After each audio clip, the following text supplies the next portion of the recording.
Em termos de diálogos intelectuais, né? A gente acabou de falar do Verfort.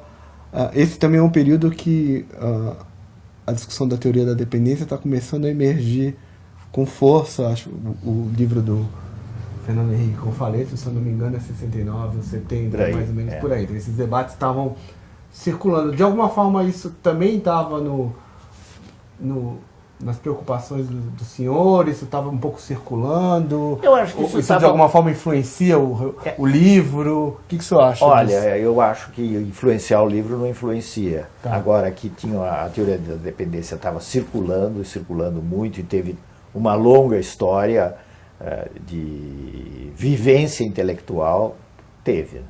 Mas influencia o senhor, digamos A assim? mim eu acho que não. Não? Realmente não saberia dizer. Talvez alguém consiga escrever um artigo descobrindo isso, desenterrando o meu inconsciente. Tá certo. Então, a pergunta anterior que eu estava fazendo, e já deixa a Ludmila falar um pouco, um pouco o impacto, então, porque sai como tese inicialmente, e o senhor deve ter procurado tentar publicar, não sei um pouco como é que se dá esse percurso da tese para virar livro, e aí o impacto que teve, porque de fato foi um trabalho inovador. Bom, aí foi o seguinte, eu tentei logo publicar como livro, ofereci para uma editora que achou que o momento não era para publicar um livro desse tipo, que poderia ser tido como subversivo. É difícil a gente imaginar por quê, mas é preciso pensar o clima da época. Bom, eu fiz uma segunda tentativa na Brasiliense e o Caio Prado estava vivo ainda, e o Caio Graco, filho dele, gostaram. Os dois gostaram bastante e publicaram o livro. Eu vou dizer que eu tive uma surpresa, porque eu sabia que eu tinha feito uma coisa que era uma construção-desconstrução. Eu dei uma rajada de metralhadora no meu Werneck Sodré, eu peço desculpas a ele, eu manteria o que eu disse, mas em termos mais elegantes. Não era ofensivo, mas era bem duro. Era duro. Agora, isso entre parênteses, uma brincadeira. Eu fiquei muito surpreso, sem nenhuma falsa modéstia, com o prestígio que o livro tem. A tal ponto que eu fico incomodado quando de vez em quando vem uma pessoa e diz: Borges Fausto, eu conheço o senhor é aquele que escreveu a Revolução de 30, né? Eu escrevi em 69, parece que de lá para cá não fiz mais nada. Mas o senhor está dizendo do debate com o Nelson Sodré e com o Vanderlei Guilherme, não teve um debate? Porque o senhor também, em certa medida, critica um pouco a abordagem que ele tinha sobre a Revolução de 30. Entrou o Vanderlei, mas o Vanderlei mudou tanto, né? E eu me lembro do Vanderlei dizer: você tem razão, eu pensava daquele jeito. Qualquer coisa por aí. Não vamos discutir porque você não tem. Você não tem mais esse adversário. Então acaba que o Vanderlei revisa o pensamento em razão da publicação da sua obra. Não diria tanto assim, mas acho que ele foi revisando por conta própria também. Ali tem uma referência a ele. Não tenho essa pretensão de ter influído numa reviravolta na cabeça dele. Mas eu diria que você está falando da surpresa do senhor com o impacto do livro. Aí eu faria duas perguntas. A primeira é, de certa forma, talvez o livro respondesse a uma demanda daquele período sobre 30. A gente está falando também de um período em que historiadores não estudavam períodos tão recentes, né? 70 para 1930 eram 40 anos. Esse debate todo de história recente, história do tempo presente, é um debate quase de agora, e o senhor estava já, como historiador, pegando um tema muito contemporâneo, embora o senhor mesmo diga que fosse do passado, mas na época era considerado certamente contemporâneo. O senhor diria que o impacto do livro, então, se deu mais nos cientistas políticos, na sociologia, e menos no campo da história naquele momento? Ou não necessariamente? Olha, eu acho que se deu mais no campo da sociologia do que no campo da história. Porque, afinal de contas, se você pegar os cânones da história, o cuidado com as fontes, uma quantidade enorme de fontes e tal, o livro carece disso. O livro é ensaístico. Né? É deliberadamente ensaístico. Eu vou contar aqui um pequeno segredo. Não um pequeno segredo, uma pequena história. Eu pretendia apresentar como tese de mestrado. E alguns professores da USP me disseram, olha, você é uma pessoa madura, faz um trabalhinho de mestrado, naquele tempo o mestrado era uma coisa muito simples, depois complicou, né? Faz e apresenta isso como doutoramento, porque aí tem ideias originais, não se pode exigir de você o que se exige de um menino que está começando, uma pessoa, um estudante que está começando e tal. Então o livro tem essas características ensaísticas e pegou mais, por isso mesmo, pegou mais a área da sociologia. Mas ao mesmo tempo ele também tinha essa perspectiva política, porque a geração do final dos anos 60 e 70 está, de certa forma, tentando explicar o golpe de 64. O senhor mesmo citou isso aqui nas palavras do Verfort. E o livro ajuda, mesmo falando de 30, ele ajuda a entender um período mais largo da nossa história. Então, quando eu digo que ele responde a uma demanda daquele período, é nesse sentido de que ele dá conta, do ponto de vista histórico, ele soma numa série de críticas que estavam sendo feitas, especialmente à esquerda, especialmente ao PC, no caso. Eu acho que você tem toda a razão. Eu acho que uma das razões do êxito foi esse. Agora, é curioso que o livro continuou sendo vendido ao longo dos anos, quando essa discussão da interpretação do PC já tinha desaparecido. Eu tenho a impressão que aí também tem, quando entra em canais de escola, de comunicação, de professores que apontam e tal, aquilo vai rolando, né? vai continuando. Mas eu estou inteiramente de acordo com o que você disse aí. Eu acho que o êxito inicial tem muito a ver com as preocupações da época, preocupações de leitores de esquerda na época. E tem essa coisa de invadir o que parecia história contemporânea. Hoje se faz história até do dia anterior, mas nessa época havia um professor no departamento de história que dizia: a história se conta até o fim da monarquia, daí para frente é política. Então, e nessa linha, deixa eu só pegar mais um ponto que eu acho que é interessante, porque, de certa forma, esse livro acabou se tornando um livro canônico sobre a Revolução de 30. E no final dos anos 70, início dos anos 80, há agora uma tentativa de certa forma, debater com o livro do senhor sobre 30. Né? Tem o livro que ficou famoso, do Edgar Dedeca, O Silêncio dos Vencidos.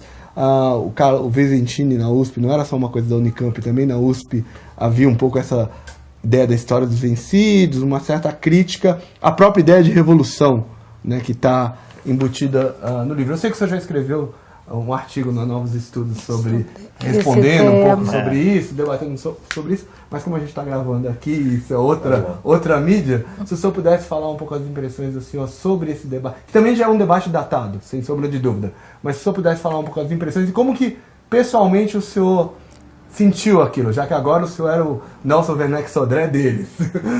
Olha, eu me senti com relação... Eu não sou contra nenhum tipo de crítica, aliás...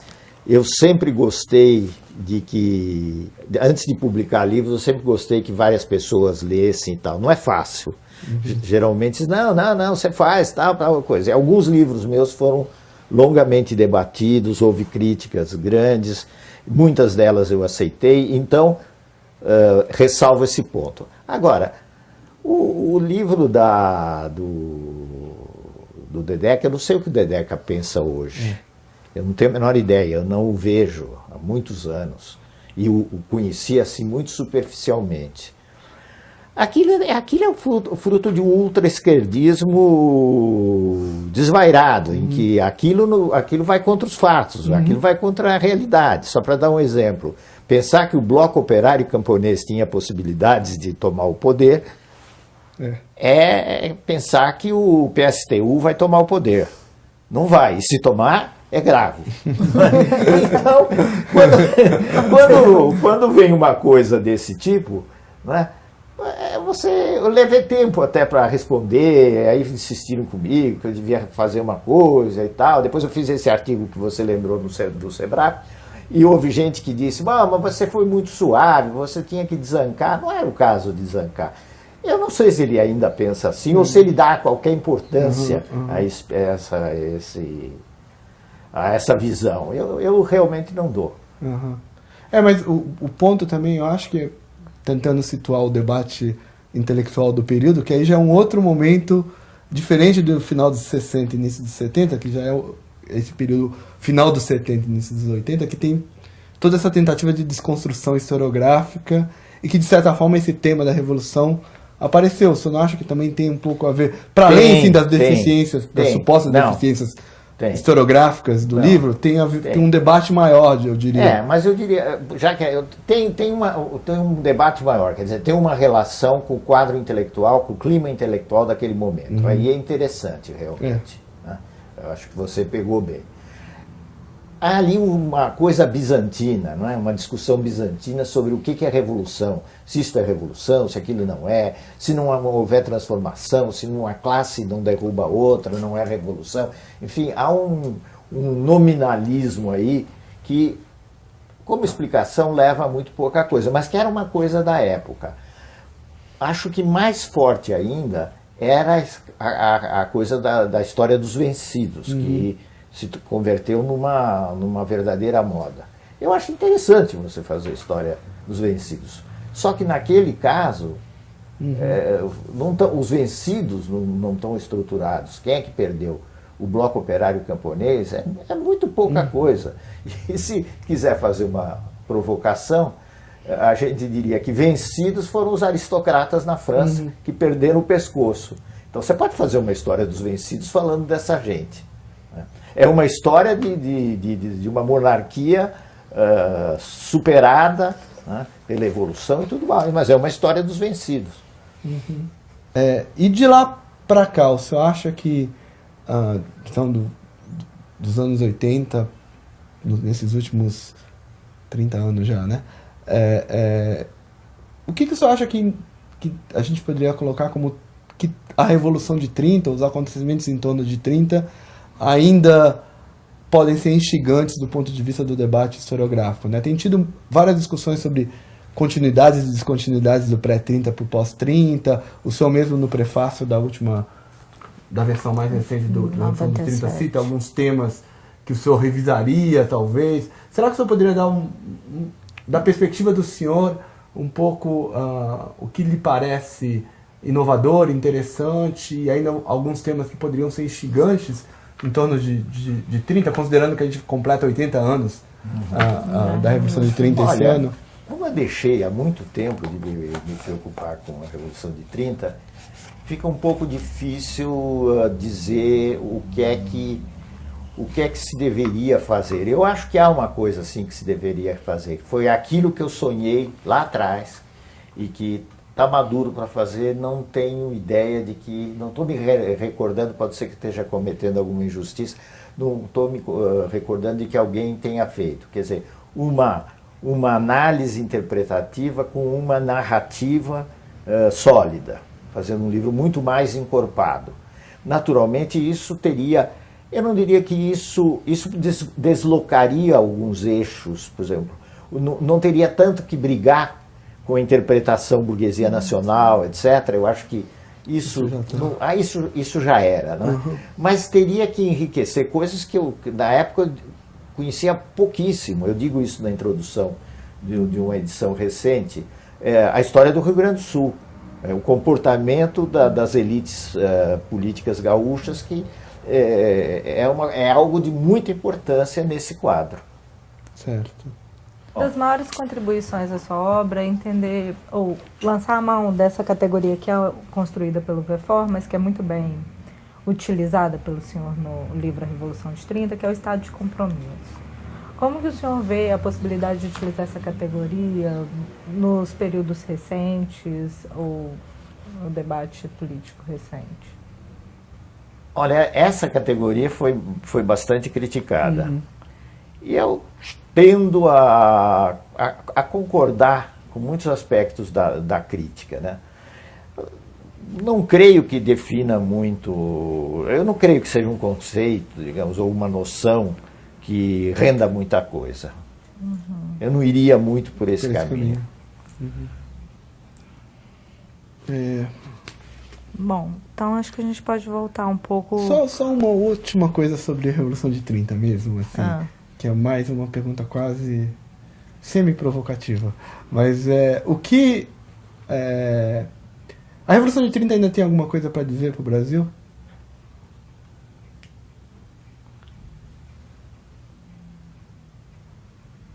Olha, a Revolução tem alguma coisa a dizer para o Brasil? O Brasil de hoje. De hoje? Não sei, mas a Revolução de 30 levou ao poder uma figura que marcou a história brasileira profundamente, que foi, como todo mundo sabe, Getúlio Vargas. E ela inaugurou um período muito diferente do Brasil. Em parte pelas condições internas, em parte pela crise mundial. Então, quando eu discuti a história não é a revolução da burguesia nacional, etc., eu nunca eliminei o fato de que ali existe um corte que eu considero importante.